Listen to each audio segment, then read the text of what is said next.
Profe, Te escucho. perdón que insista, pero no está en la planilla. Decía la actividad 14 como que no habías puesto nota a nadie de la actividad 14 en la planilla. Bueno, me fijo, capaz que en ese momento no la había corregido todavía. Sí, capaz que sí. Bien.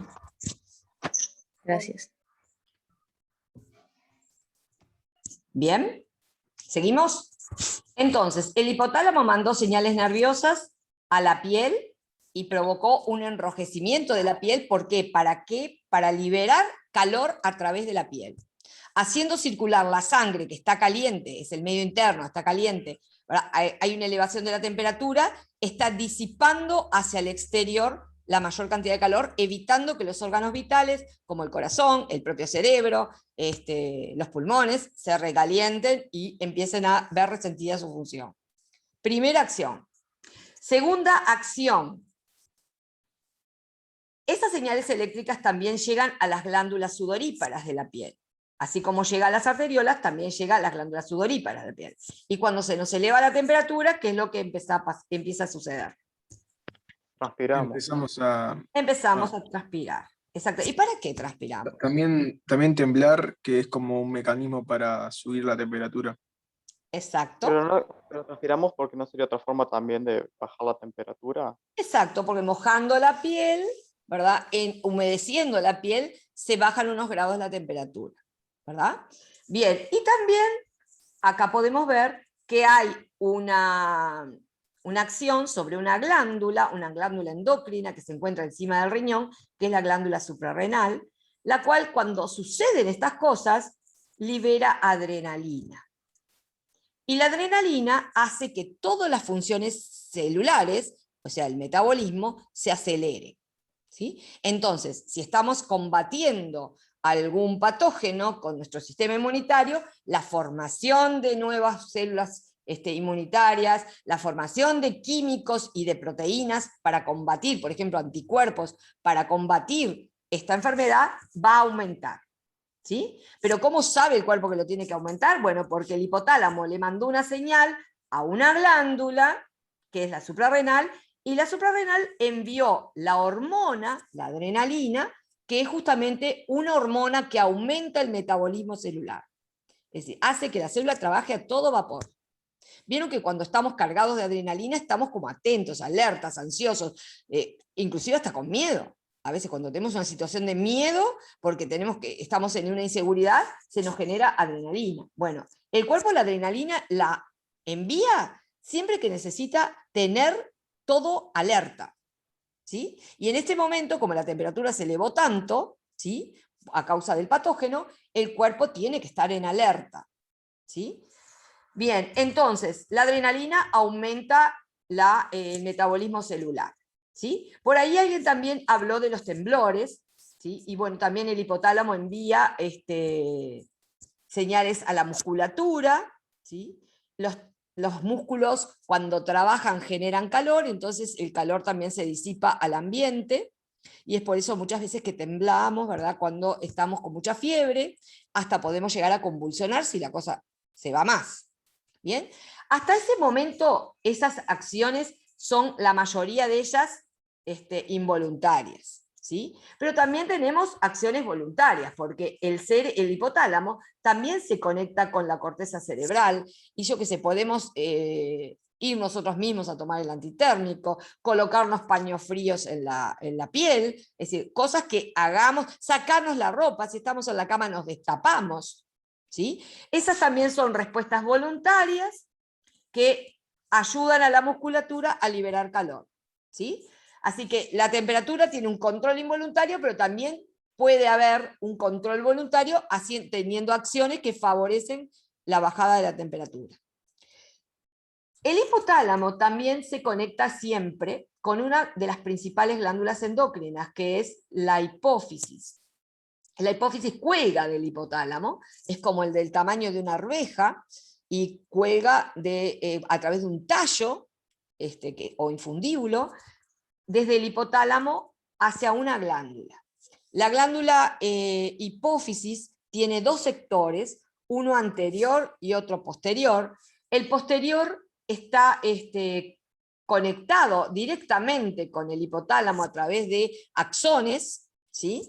Y en la parte posterior de esta glándula se guardan una cantidad de hormonas producidas por el propio hipotálamo. Pero en la parte anterior, la hipófisis tiene tejido epitelial glandular que fabrica hormonas. Y el hipotálamo estimula a esa parte anterior para que la hipófisis libere las hormonas a su tiempo. En este caso, cuando se eleva la temperatura, cuando el hipotálamo detecta que se elevó la temperatura, ¿sí?, envía una señal a la glándula hipófisis. ¿Y cómo le hace el envío de la señal? Se lo hace a través de la sangre por neurohormonas, ¿sí? Envía un factor liberador de tirotrofina. Entonces, la glándula hipófisis, cuando recibe ese factor liberador, ¿sí?, inmediatamente libera su tirotrofina, que es la TSH, ¿sí? Es su hormona reguladora. ¿A dónde va la TSH? Va a la glándula tiroides, ¿sí? La glándula tiroides es una de las glándulas del sistema endocrino que regulan el metabolismo. Entonces, el hipotálamo tuvo dos controles sobre el metabolismo, uno a través de la glándula suprarrenal y otro a través de la glándula tiroides, que las dos liberan hormonas para aumentar el metabolismo y por lo tanto aumentar la función celular para poderse deshacer del patógeno. En el caso de la glándula tiroides, las hormonas que se producen son la T3 y T4, triiodotiroxina y tetraiodotiroxina, por eso los números, ¿sí?, que son hormonas que son las que nos permiten mantener el metabolismo acelerado. Vieron que cuando una persona... De las tiroides. ¿Cómo? Algo así. T4 me suena de la tiroide, algo así. Es de la tiroides, No, la glándula tiroides. ¿No ves? Sí, es una pastilla que Están se viendo la toma pantalla, también. ¿no? Sí, sí, se ve, sí. Viene del hipotálamo a la glándula hipófisis. Le manda un mensajero químico que es un factor liberador de tirotrofina, ¿sí? La glándula hipófisis libera la TSH, que es la tirotrofina, y esa tirotrofina tiene como órgano blanco, o sea, como órgano receptor, a la glándula tiroides. Cuando la glándula tiroides recibe TSH, fabrica y libera T3 y T4. Y la T3 y T4 actúa sobre todo el cuerpo, sobre todas las células, aumentando el metabolismo. Entonces, como se aumenta el metabolismo, se va a aumentar la formación de anticuerpos, o sea, la síntesis proteica, se va a aumentar la cantidad de células, reproducciones de células para generar más glóbulos blancos, es decir, va a actuar en todo el cuerpo para que la tasa metabólica se incremente a favor de disminuir la temperatura. ¿Están de acuerdo? Entonces, analizando esta regulación de la temperatura, nosotros nos vamos a encontrar con los elementos del sistema regulador de temperatura, ¿sí? Primer elemento del sistema regulador de temperatura, ¿cuál es? Está encirculado. Temperatura de la piel, termorreceptores de la piel. Detectan aumento de la temperatura. ¿Cómo se llama eso? ¿Cuáles son los componentes de un sistema de regulación? El primero es el receptor, ¿sí? ¿Cómo se da cuenta? Bueno, la piel está caliente, ¿sí? La piel se calienta. Entonces, eso es la señal para que se le informe ¿a quién? Al hipotálamo. Al hipotálamo. ¿Que quién sería el hipotálamo? No sería el centro de control. Control. Es el centro de control, exactamente. ¿Y ese centro de control qué hace? Envía Manda señales. referencias al sistema inmunitario. A diferentes Sí. lugares, vieron que no solo al sistema inmunitario. El sistema inmunitario actúa solo, pero le manda a los músculos, le manda a la piel, a diferentes zonas de la piel, le manda a otras glándulas que se llaman ¿qué? Tú dijiste, manda Efectores. eferencia. Son los Efectores. efectores. Son los que realmente van a ejercer acciones ¿para qué? Para regular esto. Para regular esa condición controlada que es la temperatura, ¿sí? La condición controlada es la temperatura. Y este sistema, ¿cuándo deja de controlar la temperatura? cuando está todo normal de vuelta. O sea, cuando la temperatura vuelve a bajar. Es el propio motivo el que causa el final de la regulación. ¿Sí? Es decir, aumenta la temperatura, entonces, ¿qué hace el cuerpo? Hace de todo para bajarla. Cuando baja la temperatura, es la misma baja de temperatura la que provoca la suspensión de esta acción. ¿Sí? Porque el hipotálamo está pensando, bueno, subió la temperatura, hago todas estas cosas. Baja la temperatura, dejo de hacer todas estas cosas. ¿Sí? Es el propio estímulo el que provoca el aumento y el decrecimiento. Decimos que ahí estamos hablando de un sistema de retroalimentación negativa. ¿Por qué? Porque cuando aumenta la temperatura, a ver.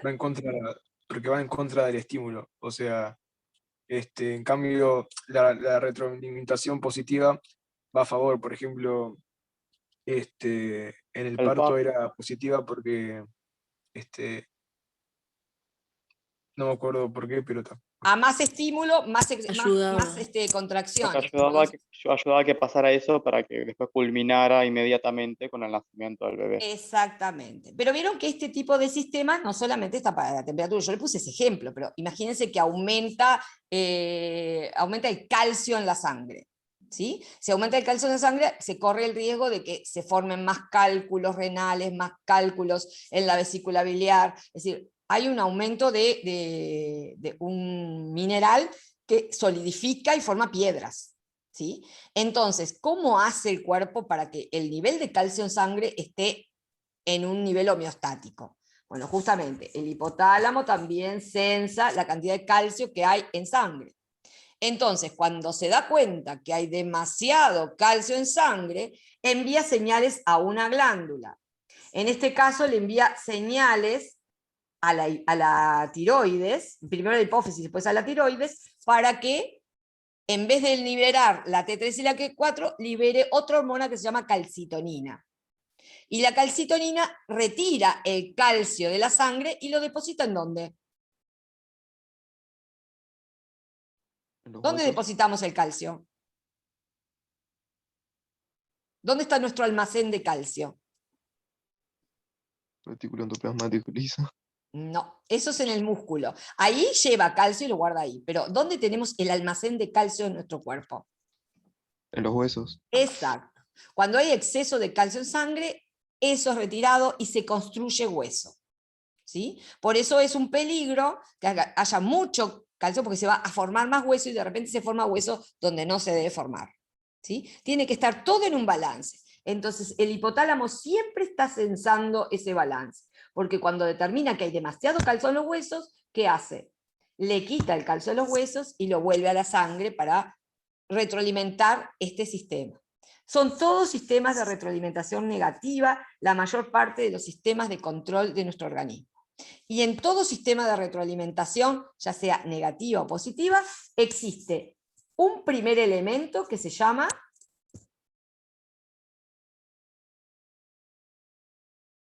receptor. ¿Sí? ¿Qué es lo que recepciona? Una variación en una condición controlada. ¿Sí? En el caso que vimos, lo que está detectando es una variación en la temperatura, que es la condición controlada, ¿sí? Que tiene que estar en un rango entre 36 y 37. ¿Sí? Una vez que el receptor detecta ese cambio, envía señales al centro de control. En este caso, el centro de control fundamental es el hipotálamo. ¿Sí? ¿Y el hipotálamo qué hace? Bueno, le envía señales a los efectores, pero también le envía señales a otros centros de control secundarios, porque la glándula hipófisis es otro centro de control. La glándula tiroides es un efector, pero regulada por un centro de control endocrino. ¿Sí? ¿De acuerdo? Por eso decimos que los centros de control que tenemos en el organismo son dos. ¿Cuáles serían?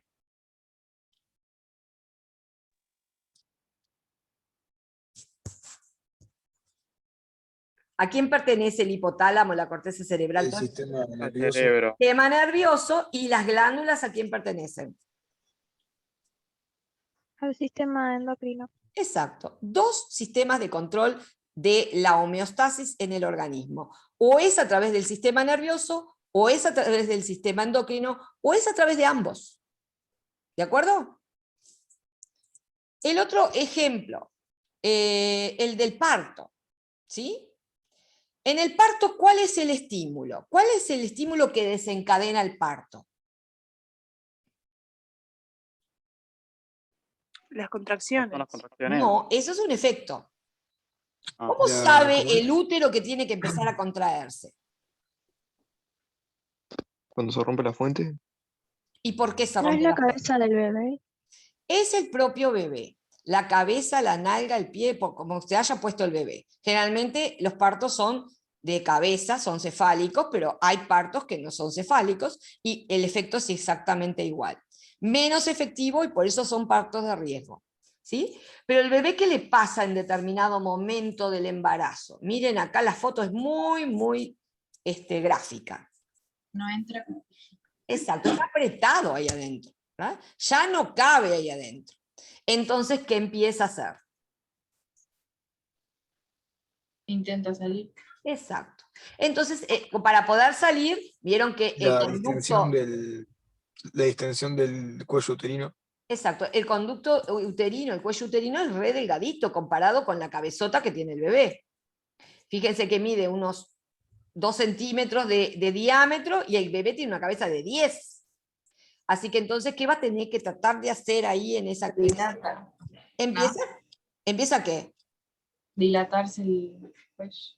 Bueno, pero para poderlo dilatar, ¿qué tiene que hacer el bebé? Ah, empujar. Generar Tiene que pulsaciones. empezar a empujar. Bueno, esas presiones que ejerce la cabeza del feto, o en este caso ya es feto, ¿no? Todavía no salió, no es neonato, ¿sí? Sobre el cuello uterino, esas presiones que empieza a ejercer el feto son la señal para qué.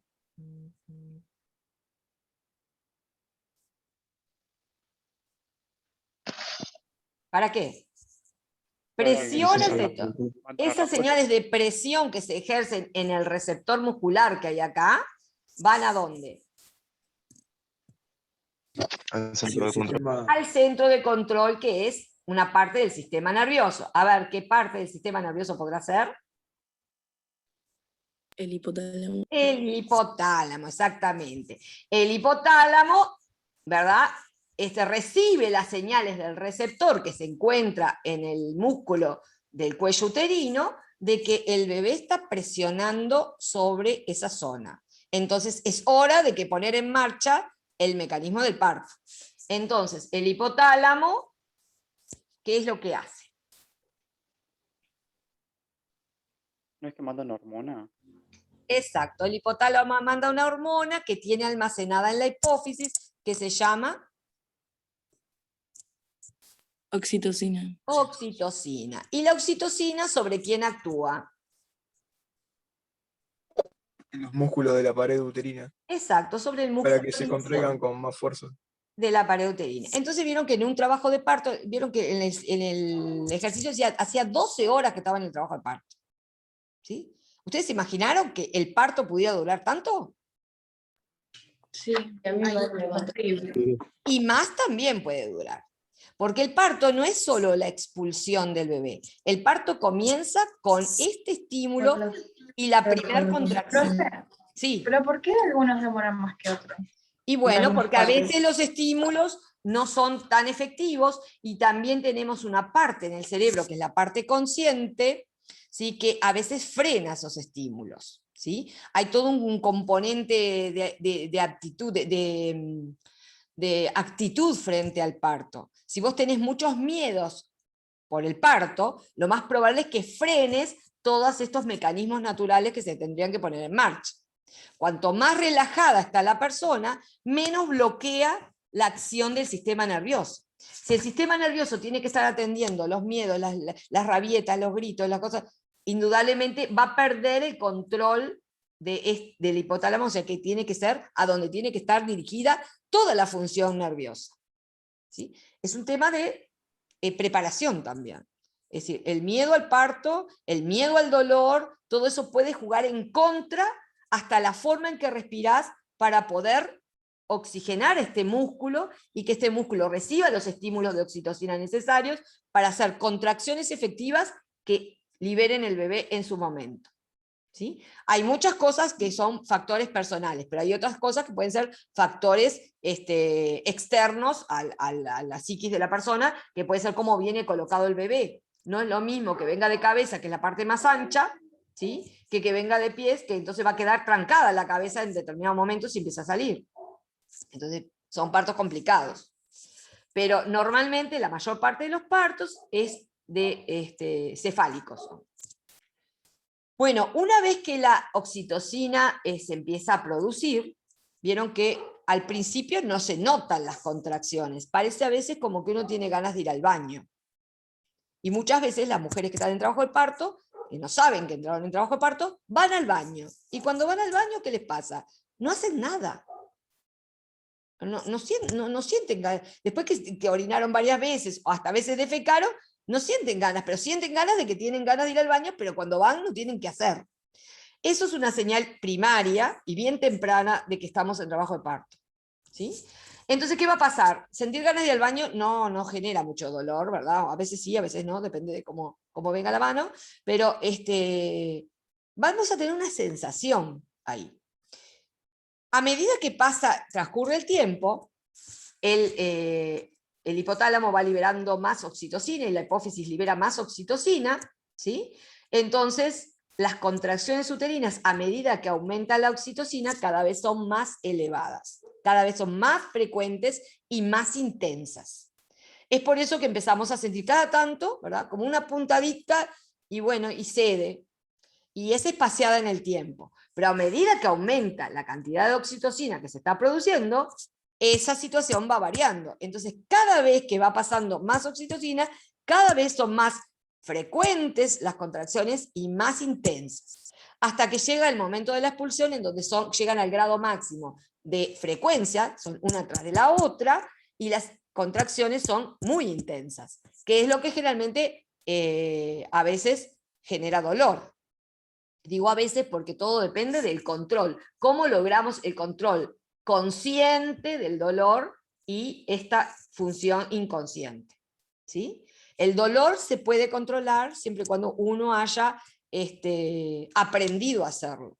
Por eso es que se hacen las clases de parto actualmente, y bueno, ya hace mucho tiempo que se están haciendo, pero y la persona, si se las toma bien y ve que esto es una función natural, no tendría que sentir el dolor y esos escándalos que arman cuando van a parir, ¿verdad?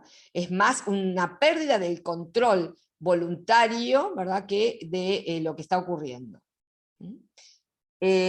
También depende de la tolerancia al dolor que tengan las personas, que también es muy variable. ¿Sí? Si hay personas que tienen una espinita en el dedo y ya por eso arma un escándalo, imagínense en un parto el escándalo que puede llegar a armar, ¿no? En realidad el parto y cuanto más natural es el parto, mejor es la recuperación de esto. ¿Sí? Los partos que son asistidos y que son artificiales, ¿verdad?, que los colocan, la mayor parte de los partos que nos colocan en una posición inadecuada, que es estar acostado en una camilla con las piernas hacia arriba, eso les aseguro que es la posición más inadecuada que puede encontrarse para parir. Si ustedes se fijan, las indias, las mujeres que están solas en su parto, nunca se acuestan para parir, siempre lo hacen de cuclillas, se agarran de un árbol y hacen fuerza hacia abajo, o sea, la propia gravedad ayuda a la salida, y a nosotros por comodidad de un médico nos ponen en una camilla con la pata para arriba y en una posición bastante incómoda, como para poder hacer el mayor esfuerzo. Generalmente los esfuerzos se hacen equivocadamente, porque vieron que muchas mujeres durante el parto hacen esfuerzos con la musculatura de la cara. Si ustedes miran cualquier video de parto, van a ver que las mujeres ponen unas caras como que están... Y justamente toda esa energía, toda esa glucosa, todo ese oxígeno para contraer los músculos de la cara, no se tendrían que estar usando ahí, se tendría que estar usando aquí. Entonces, una buena respiración para oxigenar, unas buenas contracciones, y por lo tanto tenemos que tener el piso pélvico bien ejercitado, ¿sí? Por eso el ejercicio también es importante en este momento. Mujeres con poco ejercicio, con obesidad, con una cantidad de contratiempo, una cantidad de comorbilidades, hacen que el parto sea más dificultoso. Y aparte, todos esos miedos al parto que nos han inculcado durante toda la vida, también hacen que el parto sea más dificultoso. ¿Sí? Y el trabajo de parto hay que vivirlo con tranquilidad. Sí, vienen las contracciones y duelen las contracciones, pero no es insostenible. Más duelen otras cosas y las sostenemos igual. O sea que esto hay que perderle miedo. El parto natural es impresionante. Además, la oxitocina no solamente es la hormona que permite las contracciones del músculo liso, es la hormona que nos da calma. ¿Sí? Nos da calma en las situaciones cotidianas. Es una de las tantas hormonas de la felicidad. Cuanto más oxitocina hay en nuestro organismo, más felices somos, más calmos estamos, más predispuestos a hacer algo estamos. Entonces, cuanto más aumenta la oxitocina, mejor nos va en el parto y menos dolor sentimos. ¿Sí? El tema es que cuando bloqueamos la producción de oxitocina por funciones conscientes, ¿verdad? Como los miedos que nos afloran, como todo el bagaje de cosas que traemos, ahí se complican los partos. Si no, el parto tendría que ser algo totalmente natural. Sí, es un esfuerzo momentáneo, pero no es un esfuerzo que no se pueda realizar. Vieron que en este caso, el estímulo, que es la presión del bebé, va a ser permanente. Mientras esté durando esta función va a ser permanente, y cada vez va a ser más, porque cada vez va a intentar pasar más y empujar más, y a medida que va dilatando, cada vez va a ser mayor la presión que ejerce sobre el canal de parto, ¿no? Entonces, cada vez mayor van a ser los impulsos que recibe el hipotálamo, y cada vez mayor va a ser la oxitocina que se libera, y cada vez mayor van a ser las contracciones. O sea que todo avanza a favor de ¿quién? Como decía hoy el compañero.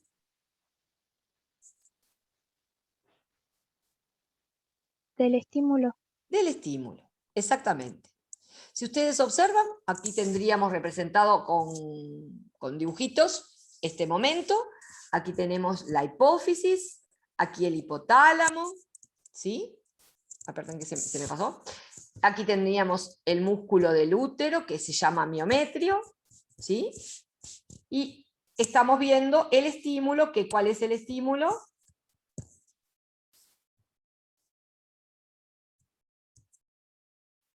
¿Cuál La es presión. la presión que ejerce la cabeza del bebé sobre sobre las paredes musculares que tiene el cuello del útero? Y luego va a ser sobre las paredes de la vagina, que es lo que viene acá abajo, ¿sí? Que tienen un diámetro muy estrecho para el diámetro que tiene la cabeza del bebé, ¿sí? Aumenta sustancialmente. Una vez que el bebé empieza a ejercer presión, justamente la presión es detectada por el hipotálamo. El hipotálamo manda por la parte posterior de la hipófisis la oxitocina. La hipófisis libera la oxitocina que va a la sangre y por la sangre llega a la musculatura lisa del útero. Ahora pregunto, ¿cómo saben las células musculares del útero que llegó la oxitocina? Por las eferencias. Bien, por ahí llegó, la sangre lleva la oxitocina. La sangre es el vehículo que llega a las hormonas. La oxitocina va por la sangre y llega a bañar las células del músculo liso. ¿Cómo saben las células del músculo liso que está la oxitocina? Por los Por proteínas en la receptores. membrana. A ver, habló Franco y habló también Sofía. De a uno. Dije que por los receptores que hay en la membrana de la célula.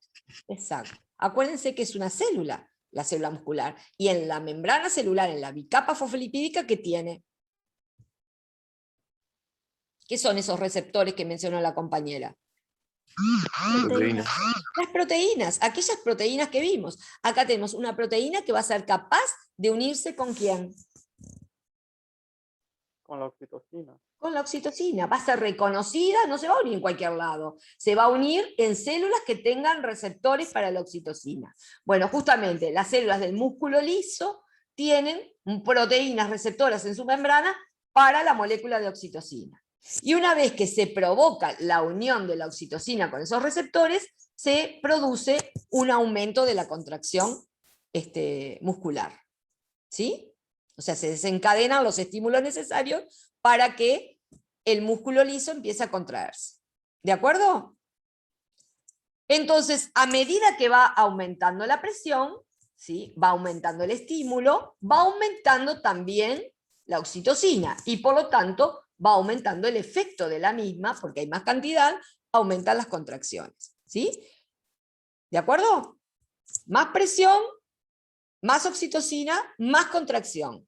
Y como durante el trabajo de parto, siempre, ¿qué es lo que va aumentando? La presión. La presión siempre va a estar aumentando porque tiene que abrir un canal de 2 centímetros, uno de 10, así que se aumentará la presión, ¿sí? Y después a la vagina también. Entonces siempre el estímulo va a ser cada vez más intenso y por lo tanto la respuesta cada vez va a ser más intensa. ¿Y cuándo termina? Cuando el bebé ya nació, ya salió. Exacto, cuando salió se terminó. ¿Sí? Ahí se terminó porque ya no va a dar más el estímulo.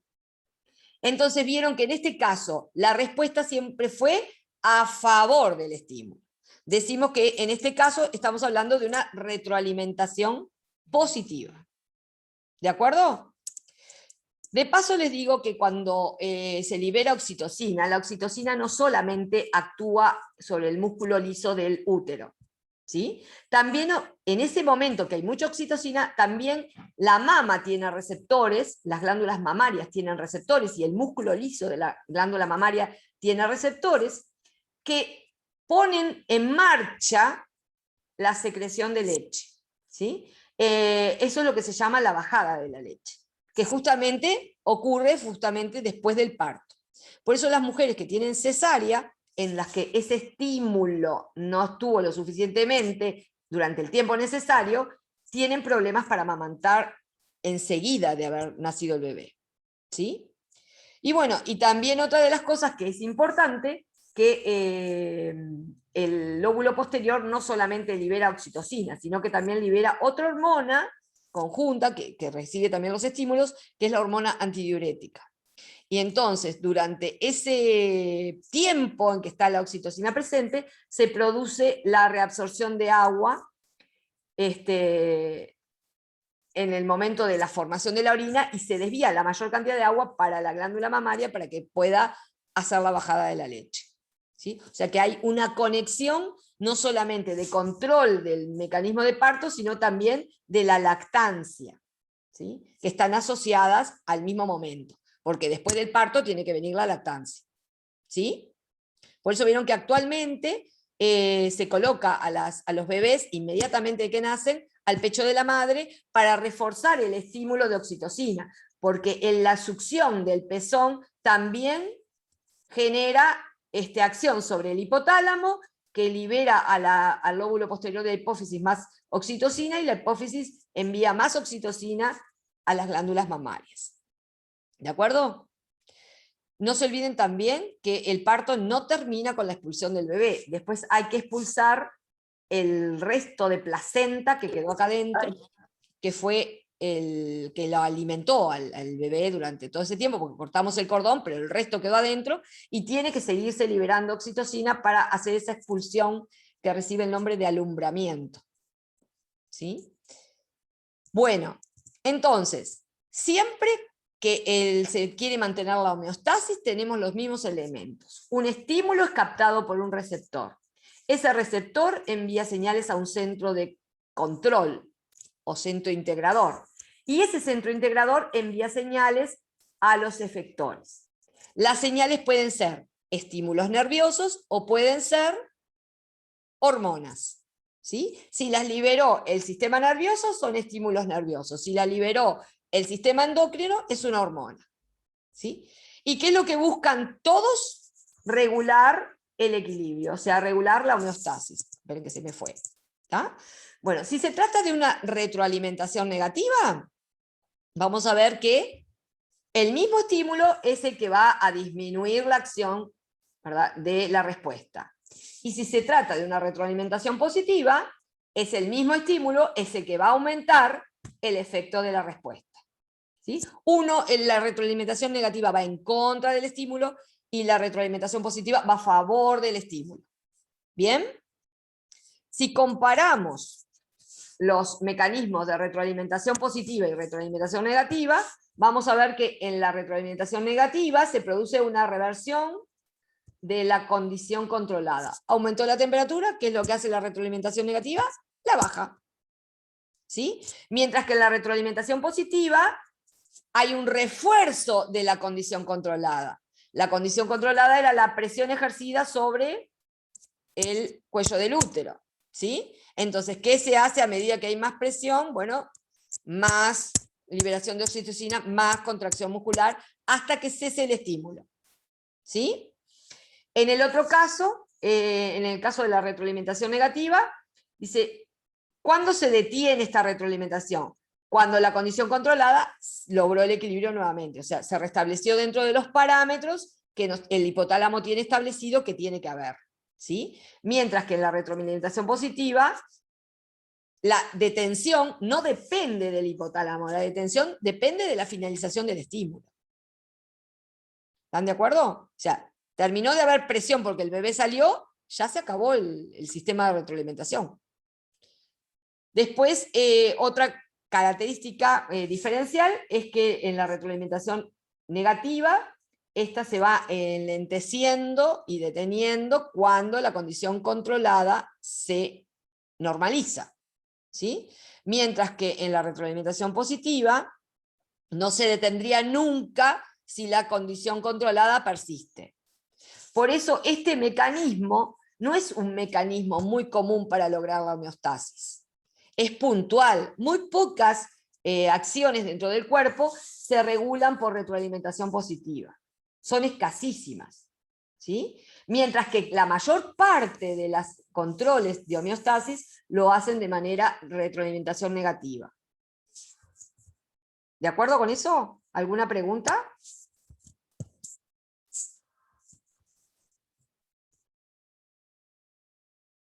Sí, profe, ¿cuál dijiste que se iba volviendo más lenta? La que se enlentece es la negativa. Ah, Y la otra no cesa hasta que no termina el estímulo. Por ejemplo, si hay un bebé presionando el cuello del útero y presiona y presiona y presiona, este control va a seguir aumentando la oxitocina, tanto como presiona el bebé. Por eso esos partos de 24 horas también, ¿no? Que durante todas esas 24 horas hay una secreción de oxitocina que a veces es deficiente, por lo que yo les decía, los otros controles del sistema nervioso, ¿no? Que juegan en contra de la liberación de oxitocina y del parto natural. Hay una moda que es ponerse la epidural, que es un anestésico para evitar el dolor, las mujeres que tienen mucho miedo, que juegan en contra también de esto, ¿sí? Porque detienen la secreción de oxitocina. Entonces a veces no son tan positivas y hacen que los médicos tengan que recurrir a otros mecanismos para extraer el bebé. Muchas veces usa el forceps, que está prohibido, pero se usa, ¿verdad? Que son unas pinzas con las que sacan el bebé y le generan muchos daños a los bebés.